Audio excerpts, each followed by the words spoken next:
వచ్చే వారం నా బర్త్డే. అందరిలాగే నేను సెలబ్రేట్ చేసుకోవాలి. కానీ ఈ సర్టిఫికేట్ చూస్తుంటే నాకు ఒక వింతైన సందేహం వస్తోంది. అసలు దీని మీద ఉన్న తేదీ నా నిజమైన పుట్టినరోజేనా?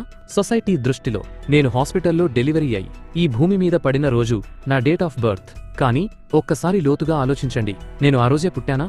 అంతకుముందు ఆ 9 నెలలు నేను ప్రాణంతో లేనా? తల్లి గర్భంలో ఆ స్పర్మ్ మరియు ఎక్కలిసిన ఆ మైక్రో సెకండ్ ఉందే, ఆ క్షణమే కదా నా జీవం మొదలైంది. ఆ ఒక్క చిన్న కణమే కదా ఈ రోజు మీ ముందున్న ఈ మనిషిగా మారింది. ఆ 9 నెలలు నా గుండె కొట్టుకుంది. మా అమ్మ తినే ఆహారంలో నేను భాగం పంచుకున్నాను.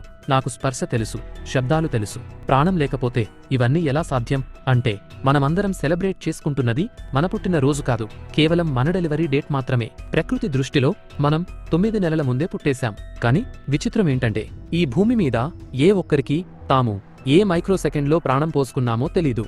అది కేవలం ఆ ప్రకృతికి మాత్రమే తెలిసిన రహస్యం. మనిషి పుట్టుక ఒక మిస్టరీ, చావు కూడా ఒక మిస్టరీనే. మనం ఎప్పుడు ప్రాణం పోసుకున్నామో మనకి తెలీదు, అలాగే ఎప్పుడు ప్రాణం వదులుతామో కూడా మనకి తెలీదు. నిజమే కదా?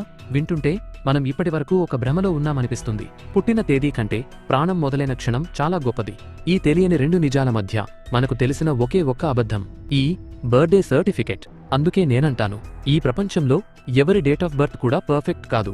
Nobody nose there real date of birth. చివరిగా మరి మీరేమంటారు? మనం సెలబ్రేట్ చేసుకోవాల్సింది హాస్పిటల్ ఇచ్చిన డేట్నా, లేక మనలో జీవం మొదలైన ఆ క్షణాన్నా?